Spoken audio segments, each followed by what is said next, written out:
Hoy han escuchado muy buenas charlas de los pilares de la descentralización, ¿no? Ethereum, smart contracts, aplicaciones como las finanzas descentralizadas, y más adelante van a escuchar sobre NFTs. Y llego yo, representante de una entidad centralizada. ¿Cómo así? Mi idea en lo que voy a contarles ahora es relatar un poco la historia de Buenbit, vis a vis los eventos que iban sucediendo en el mundo de las criptos, para mostrar cuál es el papel que entidades centralizadas como Buenbit y otros exchanges juegan en el ecosistema. Y por qué nuestra misión como Buenbit es ser la mejor plataforma cripto que lleva los beneficios de las monedas estables y DeFi a usuarios en Latinoamérica para resolver problemas financieros comunes y reales. Entonces, déjenme ir a 2018. En 2018 se juntan los dos fundadores de Buenbit, Fede y Julián. Veían qué había sucedido en 2017 con el precio de Bitcoin, veían todo el interés que había en el espacio, veían el futuro que podía traer Bitcoin y las criptomonedas, pero no encontraban muy buenas alternativas para que los argentinos pudieran acceder a cripto. ¿Qué significa acceder a cripto? Bueno, finalmente el mundo todavía funciona en fiat y las personas tienen que pasar de fiat a cripto. ¿Cómo se llama hacer eso? Eso se llama hacer on-ramp. Y al revés, pasar de cripto a fiat se llama hacer el off-ramp. Entonces, esa simple operación fue la primera parte de la propuesta de valor de Buenbit, permitir el on y off ramp a usuarios en Argentina. Claramente lo hicieron primero con pesos y dólares hacia Bitcoin y luego fueron agregando otras monedas, y cuando fueron a otros países como Perú, se agregaron los soles, por ejemplo. Esa es la primera parte de la propuesta de valor de Buenbit. La idea que a través de una entidad centralizada uno pueda acceder a activos como Bitcoin, que son por naturaleza descentralizados. Ese es el primer ejemplo. Segundo ejemplo, ¿qué pasó en 2020? Avanzando un poco más en la línea de tiempo. Pandemia, mucha gente con mucho tiempo, con un poco más de liquidez por los estímulos del gobierno. Igual que crece el mercado cripto en general, sobre todo crecen las monedas estables. Por ejemplo, Tether, USDT, se había duplicado en capitalización de bursátil entre 2018 y 2019. Pero de 2019 a 2020 se quintuplica a 21.000 millones de dólares. USDC, comenzado un poco más atrás, se había también duplicado entre 2018 y 2019, pero en 2020 se multiplica por 8 a 4.000 millones de dólares. Estos números ahora son mucho más grandes. Eso sucedía en el mundo. ¿Qué sucedía en Argentina en 2020 o finales de 2019? Había devaluación, había inflación y el gobierno puso un cepo cambiario súper estricto. Limitar a compra máxima de $200 mensuales. Los argentinos habían estado acostumbrados, igual que los peruanos, a ahorrar parte de su dinero en dólares justamente para protegerse de la devaluación y la inflación. Entonces, en ese conjunto de cosas que sucedían, Buenbit listó DAI. DAI, esta criptomoneda estable, descentralizada, permitió el acceso a estos criptodólares a través de la plataforma. Un segundo ejemplo de cómo se une una entidad centralizada con el mundo descentralizado. ¿Qué sucedió también en 2020? Romina lo contó muy bien. El mercado DeFi explotó. Había sido en 2019, había habido unos cuantos proyectos, había salido esta MakerDAO con DAI, Uniswap, Compound, pero si bien el Total Value Locked es cuánta plata está en estos protocolos como colateral, como préstamos, casi no había crecido, valía como 600 millones de dólares. Miren lo que pasó en 2020. En 2020 pasó de 600 millones de dólares a 15.500, 16.000 millones de dólares. Esa estadística la pueden ver en DeFi Lama. Esta cifra es mucho mayor ahora, esta cifra está como en 60.000 millones de dólares y ha sido más alta el año pasado. Pero este mundo, como han comentado antes, todavía es un poco complicado, y era un poco más complicado en 2020.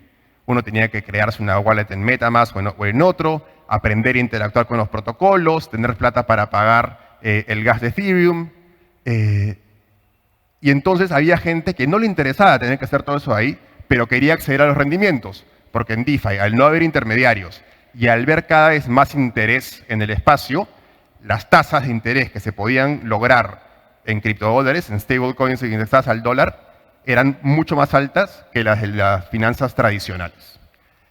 Así, lo que hizo Wenbit fue sacar el producto de rendimientos, que solamente con un toque de la pantalla uno podía acceder a protocolos DeFi de manera muy simple, con una UX súper amigable y recibir los rendimientos que se acreditaban de manera diaria. Y luego fuimos agregando, además de con DAI, con otras stablecoins y con criptos volátiles también. Nuevamente, el origen de esos rendimientos eran DeFi, protocolos DeFi, y siempre somos transparentes en decir en qué protocolos está invertido ese dinero. Pero la solución para acceder era una solución centralizada. Avancemos un año más, 2021. Si 2020 había sido un año de crecimiento para el mercado cripto, 2021 fue el año de la explosión. Esta es la capitalización de mercado, de todo el mercado cripto.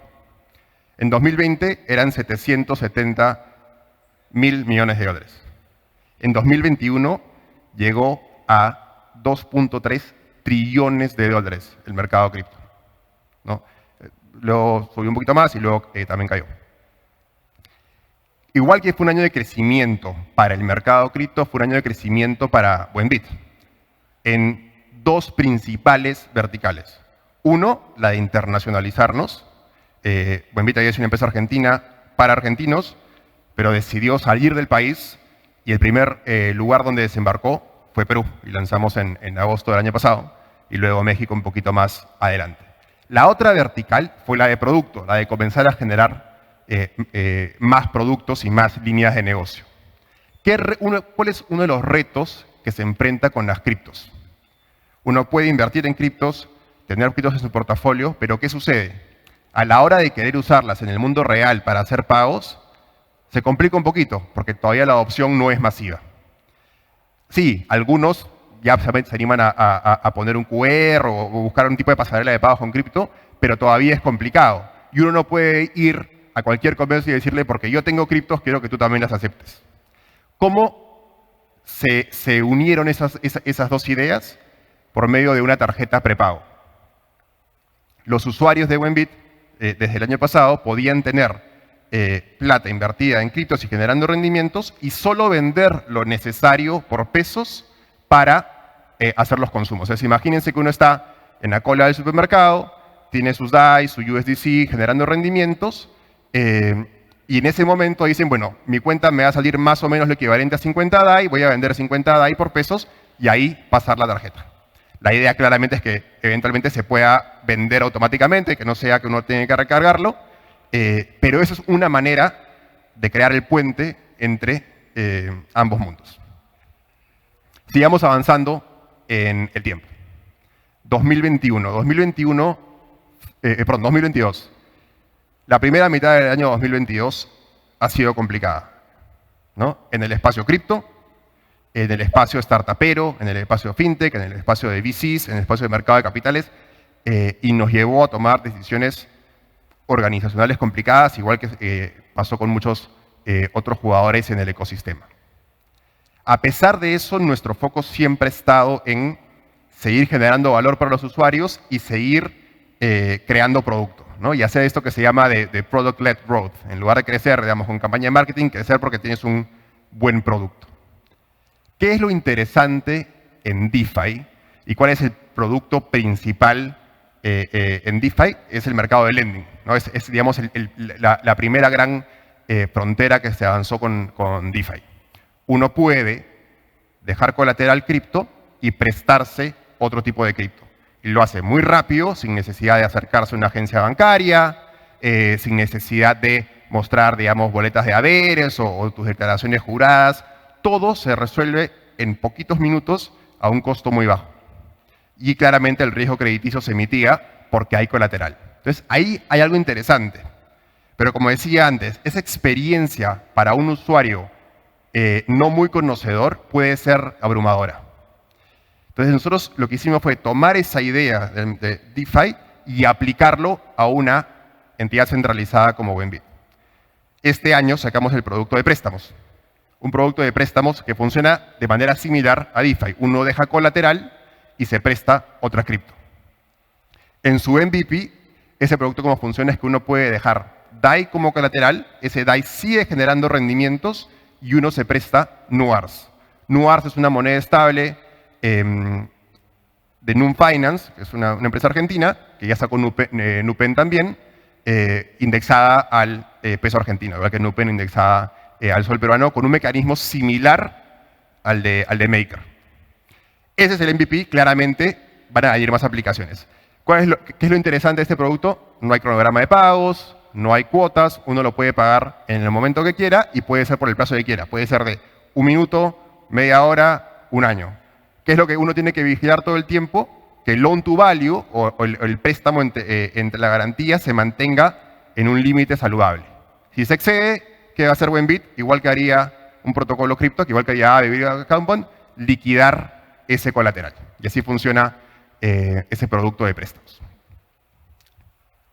Con eso he resumido la propuesta de valor que tiene Buenbit en este momento, en sus principales verticales, ¿no? Hasta ahí es como estamos hoy. ¿Qué sigue? ¿No? ¿Qué sigue? Me tengo rezo un minuto, ¿no? ¿Qué sigue? Recordemos cuáles son esos verticales. El acceso a un activo descentralizado por medio de una entidad centralizada. Poder generar rendimientos en DeFi, pero de manera simple, agregando volumen, reduciendo los costos de gas porque se diluyen por economías de escala, la posibilidad de gastar o consumir con criptos por medio de una tarjeta de prepago y la posibilidad de prestarse sin papeleos por medio de colateral. ¿Qué sigue hacia adelante para Buenbit? Vemos un primer acercamiento a nuevos tipos de préstamos donde tal vez el colateral ya no sea DAI, sino sea criptos volátiles, por ejemplo, ¿no? Como han hecho otros. Uno deja, imagínense, Bitcoin, porque es, digamos, un maximalista o cree que Bitcoin se va a los millones de dólares, no quiere vender en este momento, pero tiene que pagar sus cuentas. Otra tendencia interesante que vemos es la de las monedas estables locales. Por ahora, cuando uno piensa en monedas estables, piensa en monedas estables indexadas al dólar, a lo mejor al euro. Rara vez piensa en monedas estables indexadas a monedas locales, a lo que llamamos monedas débiles, ¿no? o monedas suaves, como son el sol peruano, el peso argentino, el peso mexicano. Comienza a crearse también monedas estables indexadas a monedas de economías emergentes como la nuestra, y ese es un puente nuevamente entre los mundos. Es más fácil entender el valor de un portafolio en moneda local que en dólares, ¿verdad? Entonces, ahí vemos que hay un espacio interesante de gente que quiere ahorrar o invertir en cripto, pero gastar en monedas locales. Eso por el lado de Buenbit. ¿Qué nos entusiasma también más primero a nivel personal y también qué creemos que puede seguir en las finanzas descentralizadas? Por ahí lo mencionaron en algún momento. Cripto es más o menos en capitalización de mercado 1% de la capitalización de mercado de las bolsas de valores del mundo. ¿No? Tengan eso en la cabeza, todavía hay espacio para que pueda crecer cripto. Una siguiente barrera muy interesante va a ser la tokenización de esos activos financieros. Ya lo estamos viendo, algunos lo están ofreciendo, FTX lo ofrece, por ejemplo, acciones tokenizadas, tienen acciones en custodia en Suiza y te ofrecen comprarlas en su plataforma. Eso de ahí va a ser muy interesante conforme se vayan tokenizando más activos financieros de ese tipo, acciones, bonos y cosas por el estilo, ¿no? Imagínense esa experiencia de compra mucho más simple de acciones tokenizadas. Claramente ahí va a haber que ver cómo se conversa con los reguladores, porque los reguladores sí regulan la emisión de securities como acciones o bonos. Pero incluso más interesante me parece es cómo van entrando lo que se llaman los real world assets al mundo DeFi. ¿Qué significa eso? Que uno pueda tokenizar diferentes tipos de activos. Existen, por ejemplo, granos tokenizados, ¿no? Commodities tokenizados, que pueden servir como garantía. Otra cosa interesante que sucedió en DeFi en esta idea. Un banco en Estados Unidos ha propuesto, junto a Maker, dejar como colateral para prestarse DAI sus préstamos, los préstamos que el banco hace. ¿Por qué un banco haría eso ahí? Porque ve que puede financiarse una tasa menor ahí, deja como colateral esos préstamos, recibe DAI y con esos DAI puede hacer más préstamos, ¿no? Y le resuelve la gestión de capital a ese banco. Ahí ya, literal, hemos juntado un activo real, que son préstamos a empresas reales en Estados Unidos, que se dejan como colateral para uno poder prestarse una stablecoin. Como eso, se pueden tokenizar mucho más cosas. Yo siempre digo, qué loco sería poder tokenizar mi título de propiedad de la casa y poder prestarse y usarlo, digamos, casi como un cajero automático de la casa, ¿no? Pero en cuestión de minutos. Obviamente, nuevamente, necesitamos acompañamiento de los reguladores, registros públicos y ver cómo se van convergiendo esos dos mundos. Entonces, lo que he querido hacer con esta pequeñita charla es contarles ese espacio que hay para el mundo centralizado en esta gran utopía, como dijeron antes, de la descentralización, ¿no? Y cómo hay un rol que las entidades centralizadas vamos jugando, tomando lo mejor del mundo descentralizado, aprendiéndolo y tratando de traerlo a los usuarios, y creemos que es una forma de masificar la adopción cripto, que finalmente es una de las misiones de Buenbit.